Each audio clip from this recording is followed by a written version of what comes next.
Yo, what's up, everybody? It's your man, Tim Swain. If you remember, it was a few months ago, I introduced you to this amazing food scientist that came all the way from US to Ghana to open up a shared food commercial space. And today, we're about to check out the amazing renovations in the space right now. I'm so excited to have this conversation with you today because we met, what was it? I don't know, maybe like, was it? I think it was last year. It was last year. It was a while ago. Yeah. And you talked about the vision of opening up this space.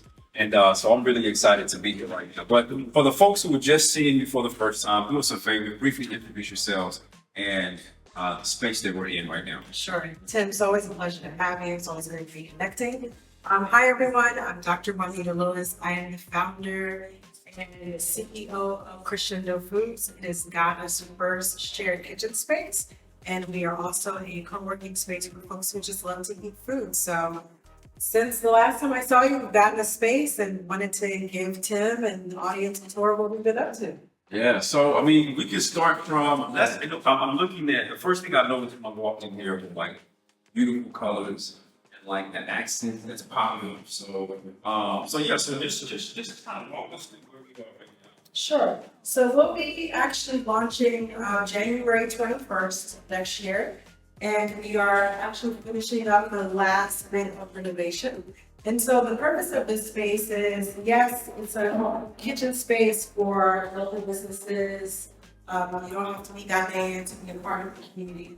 But the big thing is that we're creating a pan system. Mm-hmm. So everything here is from different parts of the diaspora, whether it's Ghana, whether it's nothing from West Africa, South Africa, or you can just see the influence of just Africans to come out to the space. So our colors are like a green and white, black, and so you'll see those themes throughout the space. But what we're stepping in now is essentially our shared working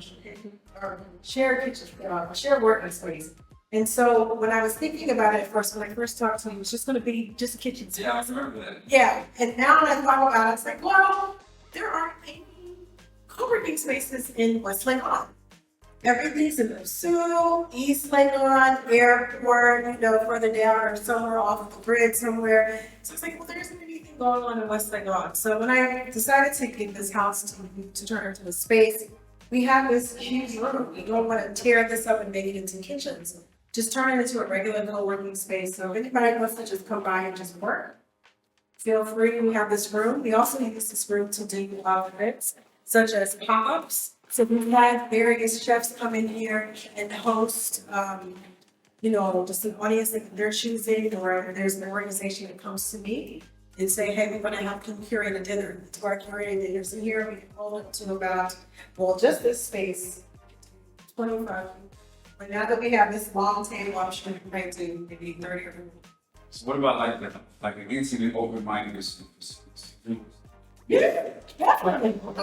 And that's the thing for us. It's about the food, right? We're gonna have an amazing event, but everybody comes to eat. Yeah. Right. So that is our biggest thing. It's like, come and have a meal. And what we're doing that a lot of incubators or just co-working spaces aren't doing is that when you go to these spots, you have to either bring your lunch or you have to leave and come back. True. I'm telling you. So sometimes you're like, I really want to go there because I'm going to have to leave, get something to eat. I'm just going to stay at the crib. Exactly.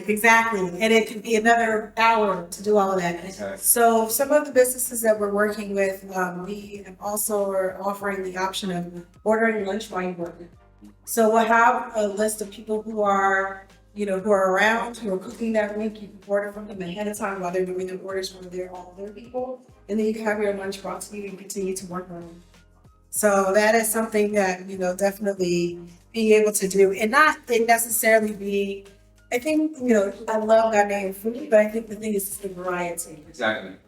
So. And you are a food scientist. Now, tell for folks who have no idea what that is. I mean, if you go to something, you just study food. I mean, what is that? Sure. So a food scientist can be a variety of things. I'm on the chemistry side. So my undergrad and back, you have to go to school. So my undergrad and my master's are in chemistry. So I did drug design, but also was introduced to food science in college. I did an internship realized, you know what? Even though I don't cook, so that's the funny thing, I don't cook. I didn't cook at the time. I cook now. I cook, I bake, I do all the things. But, you know, I was like, oh, well, do I have to be a chef or something to be in food science? No, you can go into nutrition, you can get into engineering, processing. But I like the chemistry of it, the makeup of how foods come together. And so I ended up going get my PhD. I did all my schooling in North Carolina, went to 2 HBCUs for undergrad and master's, and then I did my PhD in SSH. And my PhD is in food science. I worked in the food industry. Even though I haven't quote unquote worked in a restaurant, but it's almost the same to an extent, because when you were doing product development, you always have to think on your feet if you're working in a plant to see your recipe being mass produced. Wow. Yeah, so that is, you know, really more so for me. But my expertise is in cardiovascular diseases and how foods affect inflammation and infectious diseases. And yeah, so it's been a really amazing trajectory. Just complex. Listen, and for the full like story that she had, go to the description right there below. Click that link. It's going to take you to the other video. She's giving a full story about how, you know, she did a lot of work in peanuts. And listen, it's an amazing story. You have to check that part out. So go to the description below and check that out. I wanted it to be, you know, bright so you can actually see when you're coming in. And of course, the biggest thing that you love is the kitchen. So this is the kitchen. We're almost finished renovating it, and so I'll talk a little bit about it here. So this is where somebody's going to make my favorite German chocolate cake. Right? Yes, that's exactly right. So listen, if you're listening out there, you come to Crescendo Foods and you're one of those chefs, okay? Make a German chocolate cake for me, I beg. And we will also test it before we get to you. So that would be great. That's the thing that we do, is that when you come to our space, it's not, I mean, it's easy peasy, but there's a few steps. So the first thing is that we have a food safety training. We created a handbook so that people understand, you know, food safety, even if it's like, I do cooking at home, I want to try it in a space that's not mine. You have to go through a little bit of training, and then we also will have people come in, do a tour, and then try, you know, just turn on stuff, turn it off, so that they understand how to operate operate everything. I do have a culinary manager, so she'll be on the premises always. So we always have somebody who will, you know, be there to ask, you know, to answer your questions. So this space, so this is kitchen number 1. We're hoping to, the plan is to open kitchen 2 next year. So with this space, of course, it's a huge space. You can get a lot of people in here. Yeah. They're comfortable so that they're not on top of each other. So if you're a restaurant, you have a team of 4 people. In this space, we'll have another stove. So this is your, essentially, your workstation. Oh, okay, wow. This is your workstation. It's almost like one of those cooking shows where they have like the different stations. Exactly. As you were in this process, talk to us about like when did you start? Like how much time it took, like from when you started and then when you anticipate being done? Sure. That process. For the renovation. Yeah. We started late November, so around Thanksgiving. Okay. And then we'll be done, I think tomorrow. Wow. That's tomorrow, Saturday. Yeah. Then it's launching January. Okay. Yeah. Wow. So it's launching in January. So we definitely will be, we've been busy. It's been good. It's been just interesting, just actually renovating. This is the first time I've ever renovated anything. In life. Wow. Yeah, life. So this is definitely different for me, but it's been good. It's been good. It's always stressful because you're trying to meet your own deadline. So then tell us, like, we know the process is not easy. No, Renovating. not at all. So I mean, keep it 100 with the people. Like, what's been a time in this process where you just literally wanted to just get involved in the corner, cry because it was so difficult, or maybe punch somebody right in the trachea? You're right. I would say probably the latest one is the conversion change.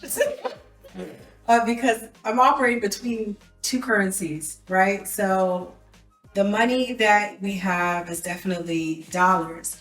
And, you know, you don't want to be moving $20,000 to another, you don't even want to do it in the States. Yeah. And let alone do it in Ghana. And so that's been a little bit difficult because, you know, there's a fee, you got to be on the phone, you know, all the time. And that gets to be a lot. And I was doing really well because we have a budget. And I'm like, all right, cool. I'm hitting my milestones. And then the city changes and you're like, In like 2 minutes. 2 minutes. And I'm like, oh, now I'm paying more money. That means that that's going to change a little bit of what we wanted to do. And thankfully we're at the end. I think also to just deliveries, just waiting for deliveries. You want to, if someone's like, oh, I'll be there in the morning. Okay, well, what time? Yeah. And trying to really kind of like pin them down because there's other things I want to do. And, obviously if there's no one working, nothing gets done. So that's always been, I think what I've learned, it can be frustrating, but I think what I've learned is that you just have to go with the flow. And then when you have a business, you can never anticipate. You can't anticipate. So you just go with the flow.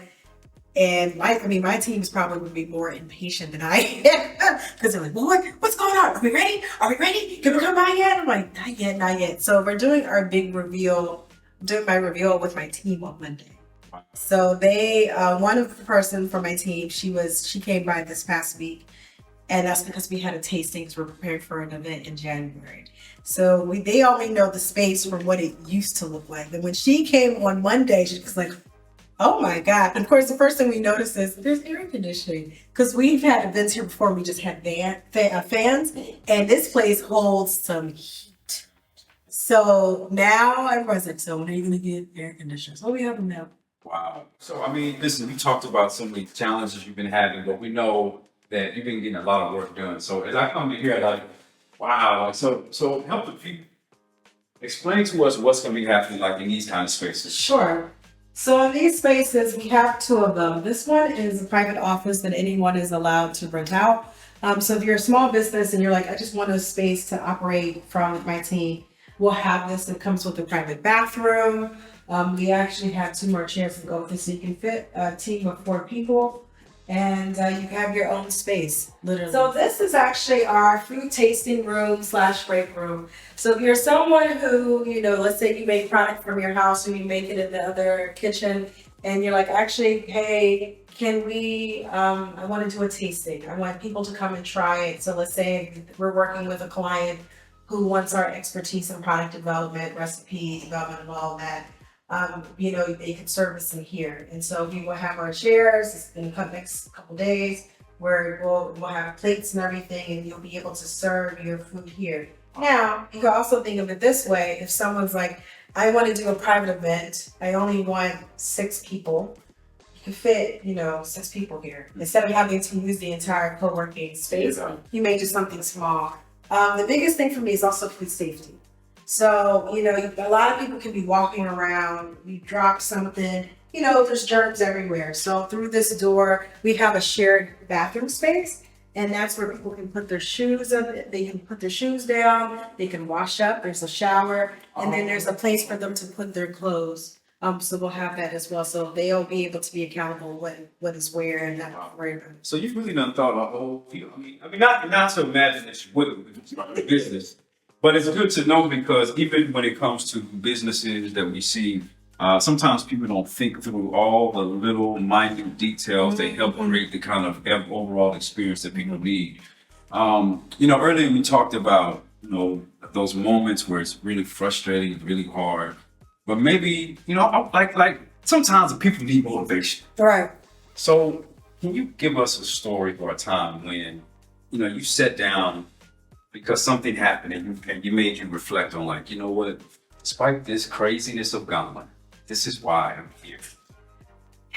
You know what? I think the perfect example is, I signed this lease back in April and I was like, I need to do something with it. And then we hosted Birthright Africa. And we had Jidenna and because he was on the board. And it wasn't even about Jidenna being here. It was just about having people in the space. You heard all this laughter. And they're like, the food is good. The chef that we work with, they loved his food. And it was just it was a crazy time trying to get everything together because it was very quick. But I sent the reel to friends. And, even with all the craziness, my team, we felt so accomplished because you're like, wow, it's really happening. And my team, we're so happy about it. So I sent it to friends, and one of my friends made a comment. She's in the States, and she said, looking at this video, despite what was going on in the background, putting this event together, you were in your element.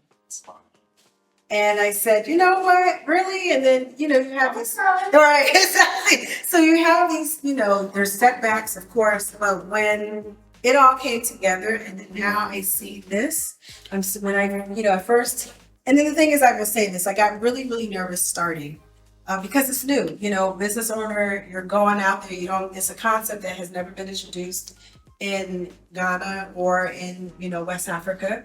And it's different. And so, we're creating this niche. We're starting a trend. And we're starting to see kind of people do like, oh, I got a pop-up space. I got this. But no one has like a hub. You have some things that are like that. And so at first I was like, like you said, am I doing the right thing? And, between the Birthright Africa, and then it was somebody else that asked me to do a talk for the Clean Cooking Alliance. And then something else happened where we, a brand that I follow, a food brand, someone reached out to me. They're like, yeah, Kwame suggested you. I was like, Kwame knows me? They're like, yeah, he suggested you, said you were really, you have this kitchen space. Because I really haven't been telling that many people, in Ghana. So it was just really great to know, like, what we're doing is starting to pick up speed. And it's like, all right, I'm doing what I need to do. And then seeing this place evolve the way it's evolved, the before and after, this is not even the after yet.